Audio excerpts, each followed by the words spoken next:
I mean, they keep trying to explain that this was a joke, and how can we go after people who are just telling jokes? I've yet to hear anybody explain to me. I guess the what's the question joke? is, What's the joke? Does it matter whether it was funny? Does it matter whether it was a joke or not?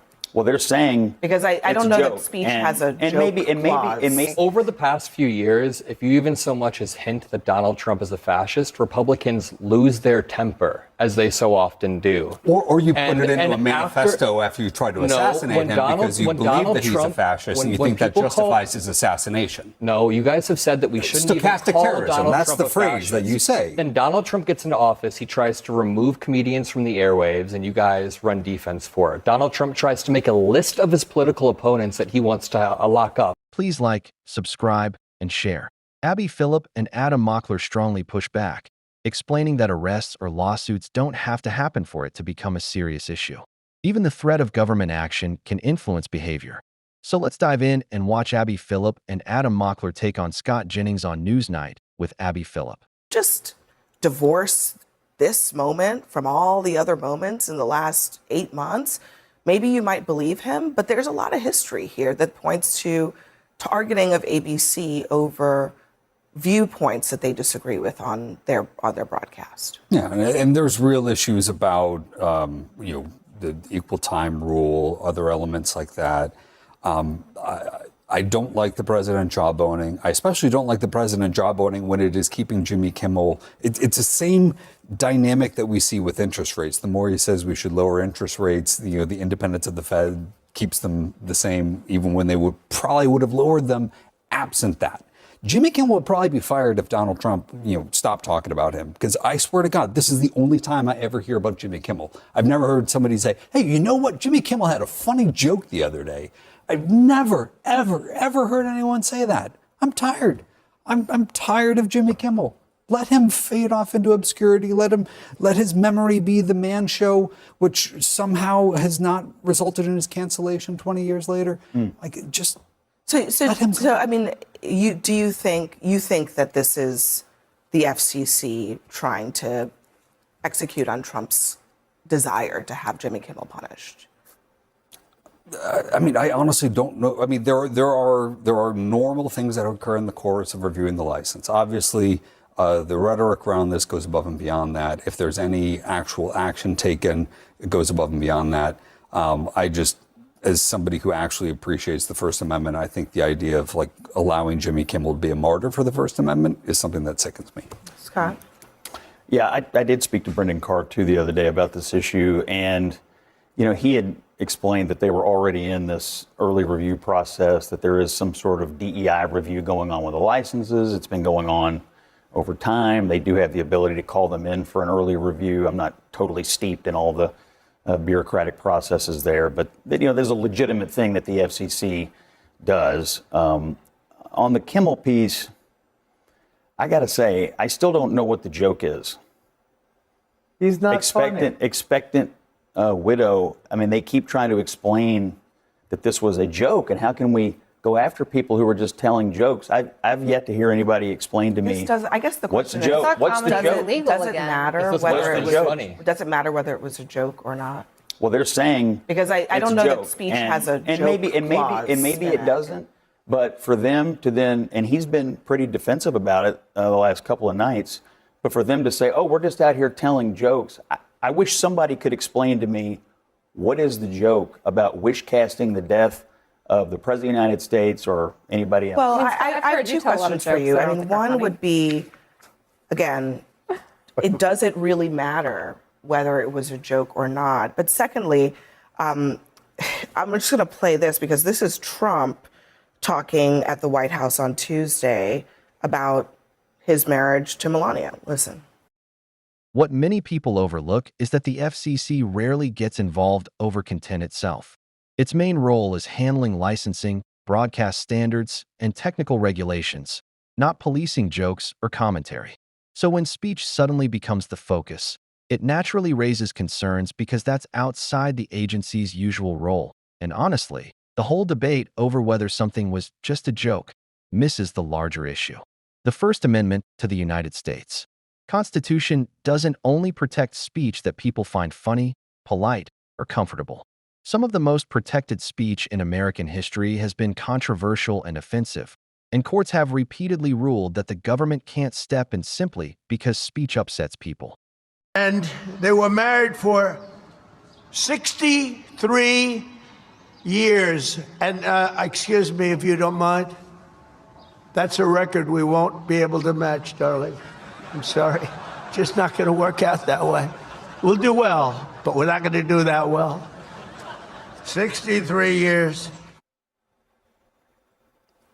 That was a joke. Well, I don't think he's living to 120. That was a joke. He is 80. She's much younger. He's not going Right. to be around for. Kimmel's problem is he's not very funny. Kimmel says that that's the point that he was trying to make. The morning of the morning of Charlie Kirk's death, or the night after, he revealed his true, I think, gutter instinct where it comes to Trump. He hates Trump so much, Kimmel, that he could, use that platform, and he hates, with Charlie Kirk's death, his murder on live television.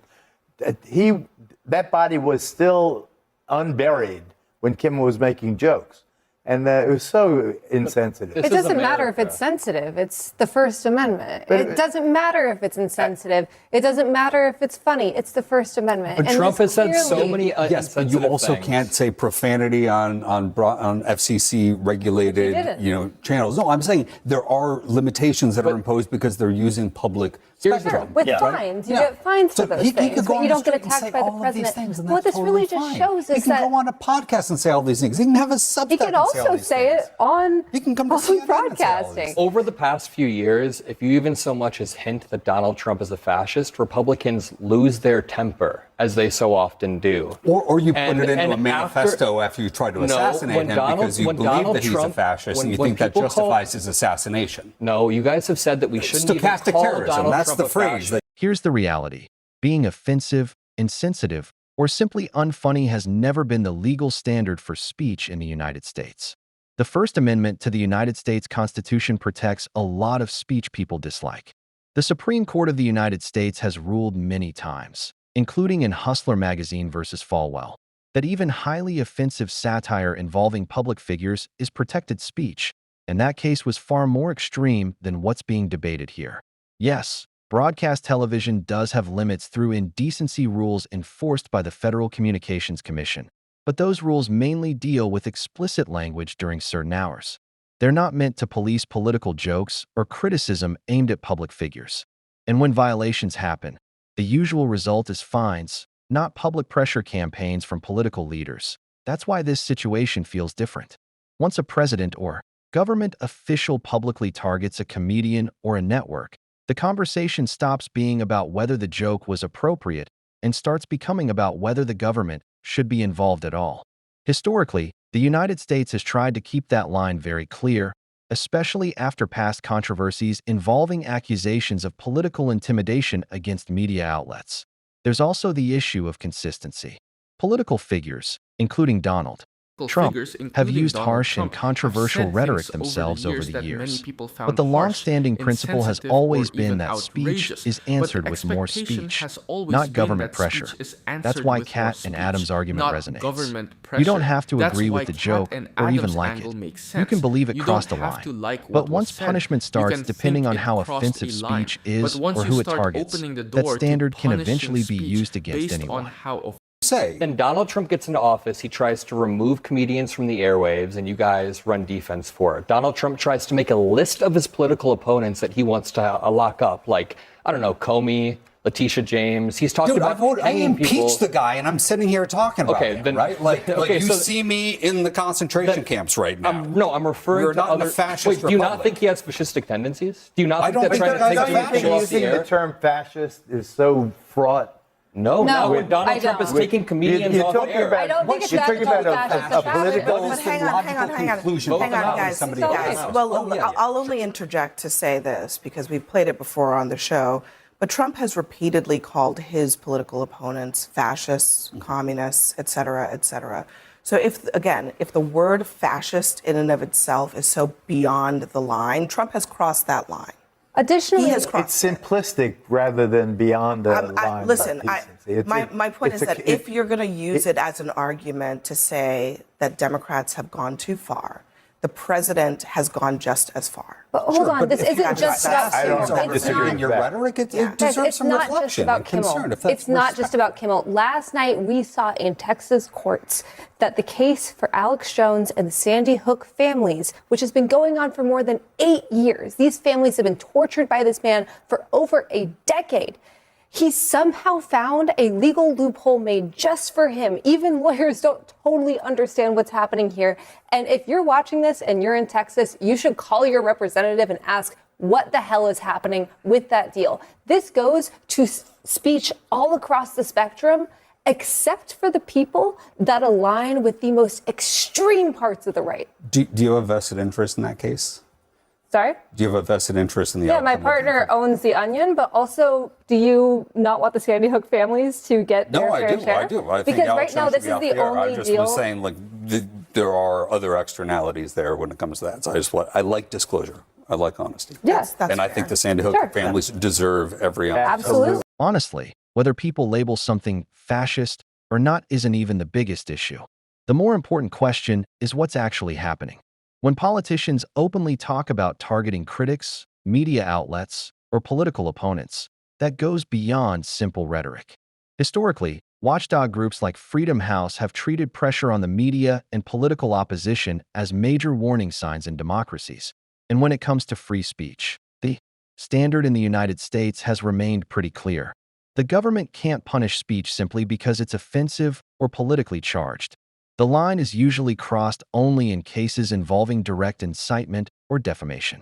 That's why cases like New York Times Company v. Sullivan established such strong protections for criticism of public figures, even when that criticism is harsh or inaccurate. The situation involving Alex Jones is a good example of where courts found that line had been crossed. That case wasn't about opinions or political commentary. It centered on knowingly false claims that caused real harm. That's very different from jokes, satire, or criticism aimed at politicians. There's also a double standard that many people ignore. Political figures, including Donald Trump, have used